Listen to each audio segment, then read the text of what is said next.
Hello students, स्वागत है आपका आपके अपने यूट्यूब चैनल अपना स्कूल प्लस पर। मैं स्मिता आप लोगों को क्लास 10th का इकोनॉमिक्स चैप्टर 2 भारतीय अर्थव्यवस्था के क्षेत्र पढ़ा रही थी। कल के क्लास में हम लोगों ने संगठित और असंगठित क्षेत्र के बारे में पढ़ा है कि किस प्रकार कांता एक संगठित क्षेत्र में कार्य करती है, तो उसे जो है हर महीना वेतन भी मिलता है, उसका रोज़गार भी सुरक्षित रहता है और साथ ही साथ उसे बहुत सारी सरकारी सुविधाएं भी मिलती है। और कमल जो कि असंगठित क्षेत्र में कार्य कर रहा होता है, उसका एक तो वर्किंग आवर भी ज़्यादा है, साथ ही साथ उसे अनियमित वेतन मिलता है, उसका रोज़गार भी सुरक्षित नहीं है। आज हम लोग सबसे पहले देखते हैं कि असंगठित क्षेत्र के श्रमिकों का संरक्षण कैसे हो, क्योंकि असंगठित क्षेत्र जो होते हैं वहाँ पर रोज़गार सुरक्षित नहीं होता, वहाँ पर लोगों को ज़्यादा काम भी करना पड़ता है, साथ ही साथ उसे वेतन भी बहुत ही कम मिलता है। तो इस तरीके से उन्हें जो है संरक्षण की बहुत ही ज़्यादा आवश्यकता है। इस वजह से हम अभी सबसे पहले हम देखेंगे कि असंगठित क्षेत्र के श्रमिकों का संरक्षण किस प्रकार किया जा सकता है। संगठित क्षेत्र जो है वो अत्यधिक मांग पर ही रोज़गार प्रस्तावित करता है और संगठित क्षेत्र में रोज़गार के अवसर जो हैं वो बहुत ही धीमी गति से, अत्यंत धीमी गति से जो क्या कर रहे हैं वो बढ़ रहे हैं। मतलब वहाँ बहुत ही कम जो है रोज़गार के अवसर मिलते हैं। तो इस कारण भी जो है लोग किस तरफ शिफ्ट होते हैं, असंगठित क्षेत्रों में काम करने के लिए जाते हैं। असंगठित क्षेत्र में जो है वो बहुत ही कम वेतन मिलता है, उचित मजदूरी भी नहीं मिलती है, आय तो कम है ही और नियमित भी नहीं है। उन्हें जो है रोज़गार में भी संरक्षण नहीं है और न ही कोई लाभ है जिस प्रकार से संगठित क्षेत्र में लाभ मिलता है।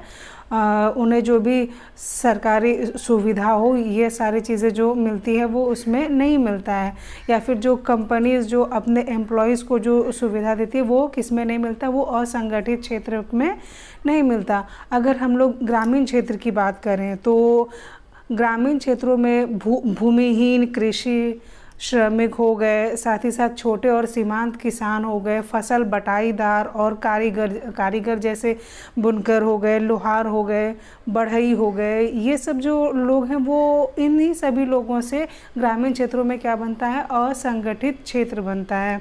तो इनमें जो है अगर हम लोग बात करें तो भारत में लगभग 80% ग्रामीण परिवार जो है वो छोटे और सीमांत किसानों की श्रेणी में आते हैं। तो इन किसानों को समय से बीज, कृषि उपकरण, चाहे पैसा हो या फिर भंडारण सुविधा हो, इन सब की जो है पर्याप्त सुविधा उपलब्ध अगर कराई जाए तो इन लोगों का संरक्षण जो है वो किया जा सकता है। ये कहाँ के लिए? ये है ग्रामीण क्षेत्रों के लिए। अगर हम लोग शहरी क्षेत्र की बात करें तो असंगठित क्षेत्र जो है वो लघु उद्योगों के श्रमिक, निर्माण, व्यापार एवं परिवहन में कार्यरत श्रमिक हो गए, या फिर सड़कों पर जो सामान बेचने का मतलब विक्रेता का जो काम करते हैं या फिर जो सिर पर बोझा ढोने वाले लोग होते हैं, या फिर वस्त्र निर्माण करते हैं और जो कबाड़ वगैरह उठाने का काम करते हैं, तो इन्हीं लोगों से क्या बनता है, शहरों में असंगठित क्षेत्र बनता है। तो ये श्रमिक अगर देखा जाए तो ज़्यादातर अनुसूचित जाति, जनजाति, पिछड़ी जातियों से है, जिन्हें कि वेतन भी कम मिलता है और साथ ही साथ ये जो है सामाजिक भेदभाव का क्या होते हैं, शिकार होते हैं। तो ऐसा है कि देश का आर्थिक और सामाजिक विकास के लिए इन लोगों का जो है संरक्षण वो अति आवश्यक है। इसके लिए सरकार भी कुछ कदम उठाए, साथ ही साथ जो है हम सब मतलब जो हमारे समाज में जो लोग हैं, अगर ये भी उनके संरक्षण के लिए कदम उठाए तब जा कर के ये जो है असंगठित क्षेत्र के श्रमिक जो हैं वो क्या हो पाएंगे, संरक्षित हो पाएंगे। अभी हम लोग देखेंगे स्वामित्व आधारित क्षेत्र। जिस प्रकार से कल हम लोगों ने आय के आधार, आर्थिक क्रिया के आधार पर जो है कि क्षेत्र बांटा था, संगठित और असंगठित क्षेत्र, उसी प्रकार आज हम लोग बांट रहे हैं स्वामित्व स्वामित्व आधारित क्षेत्रक होगा, जो कि है सार्वजनिक और निजी क्षेत्रक। पहले हम लोग देखते हैं कि सार्वजनिक क्षेत्रक और निजी क्षेत्रक कहते किसे हैं। सार्वजनिक क्षेत्रक की अगर बात की जाए तो अधिकांश परिसंपत्तियों पर सरकार का स्वामित्व होता है। सार्वजनिक क्षेत्रक जो होता है उसकी जो भी संपत्तियां होती है उस पर स्वामित्व किसका होता है, वो स्वामित्व होता है सरकार का।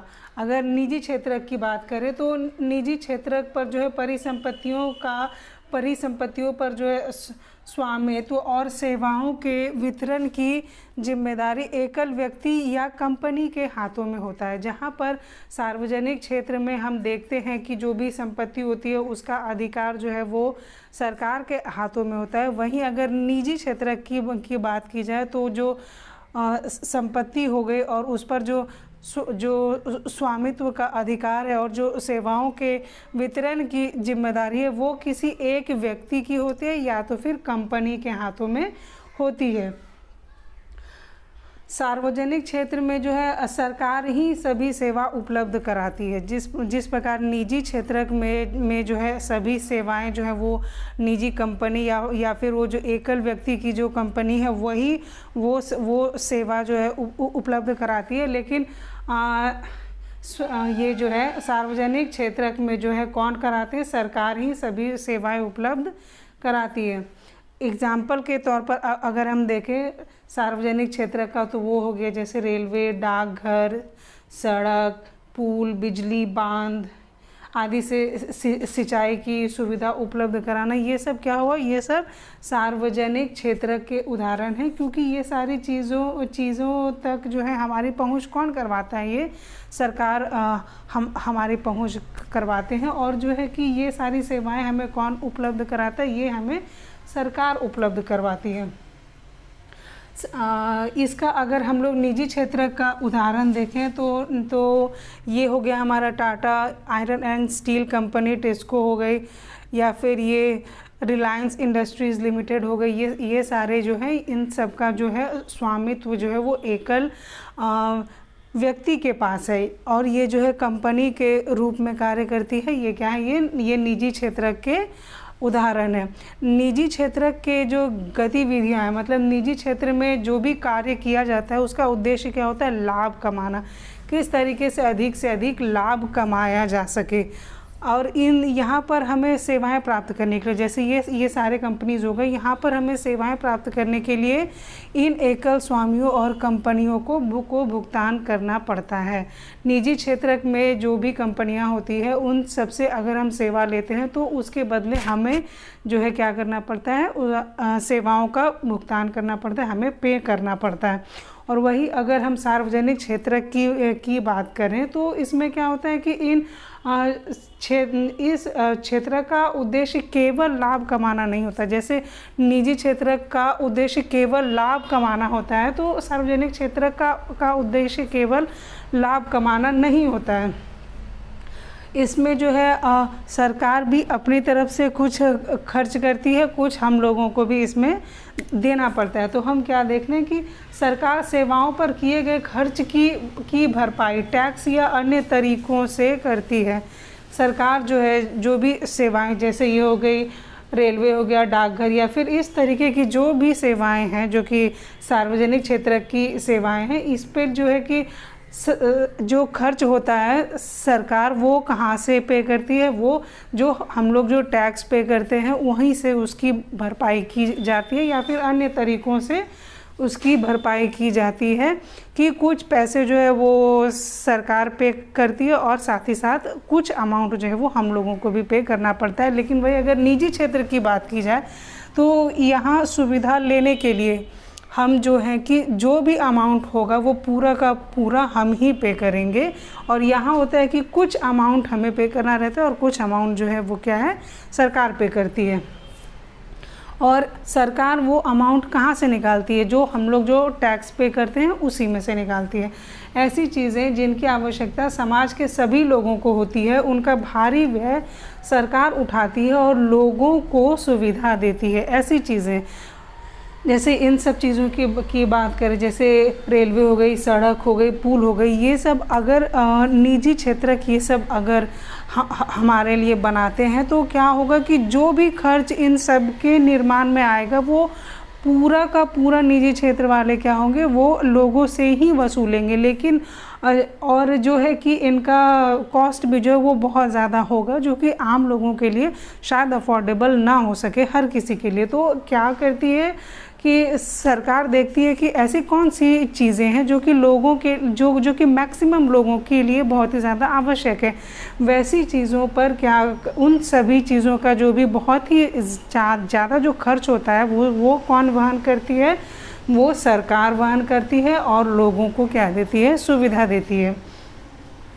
और सरकार जो है वो मतलब ये जो सार्वजनिक क्षेत्र है जिसका स्वामित्व किसके हाथ में होता है, सरकार के हाथ में होता है। तो सरकार जो है कभी कभी निजी क्षेत्र के साथ मिल करके भी कुछ कार्य करती है, जैसे कि है कि निजी क्षेत्र के साथ मिलकर बिजली उत्पादन का कुछ अंश सरकार वहन करती है ताकि लघु उद्योग बिजली खरीद सके। बिजली उत्पादन में जो बहुत ही ज़्यादा कॉस्ट लगता है, अगर वो टोटली प्राइवेट जैसे कि ये निजी क्षेत्र को दे दिया जाए तो इसका जो भी कॉस्ट लगेगा वो जो है वो लोगों से ही वसूलने लगेंगे और लोगों के पहुंच से ये बाहर हो जाएगा।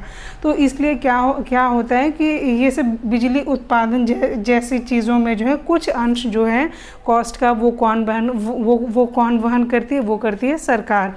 तो इससे क्या होता है कि आम लोगों को कुछ कम रेट में जो है बिजली मिल जाती है। सरकार किसानों से उचित मूल्य पर गेहूं और चावल खरीदकर राशन दुकानों के माध्यम से गरीब उपभोक्ताओं को कम मूल्य पर बेचती है। सरकार ये चीज़ इसलिए करती है ताकि जो है खाद्य जो है वो हर किसी के पहुंच तक हो सके, अन्यथा जो है फिर भूखमरी के हालात हो सकते हैं, क्योंकि जिन लोगों के पास पैसा है वो जो है वो अपना पेट आराम से भर सकते हैं, लेकिन जिन लोगों के पास पैसा नहीं है, जैसे ये श्रमिक हो गए जिन्हें हर रोज़ कार्य नहीं मिलता है, तो फिर क्या होगा, इन तक खाने की पहुंच नहीं हो पाएगी। इसलिए सरकार क्या कहती है, और जो निर्धनता रेखा से नीचे के लोग हैं और जो गरीब लोग हैं वो जो है उन्हें जो है खाना नहीं मिल पाएगा। इसीलिए सरकार क्या करती है कि किसानों से जो है वो उचित मूल्य पर कम मूल्य पर जो है उचित मूल्य पर जो है गेहूं और चावल खरीद लेती है, और जो उनका जो अपना दुकान होता है जिसके तहत वो PDS मतलब पब्लिक डिस्ट्रीब्यूशन सिस्टम के तहत जो है वो गरीब उपभोक्ताओं को कम मूल्य पर चावल और गेहूं जैसे अनाज जो है देते हैं ताकि ज़्यादा से ज़्यादा लोगों का पेट भर सके। सरकार जो है इसके अलावा और कहाँ खर्च करती है, वो खर्च करती है स्वास्थ्य और शिक्षा सुविधाओं पर। ऐसा इसलिए और ख़ासकर कहाँ करती है, विशेषकर प्राथमिक शिक्षा पर।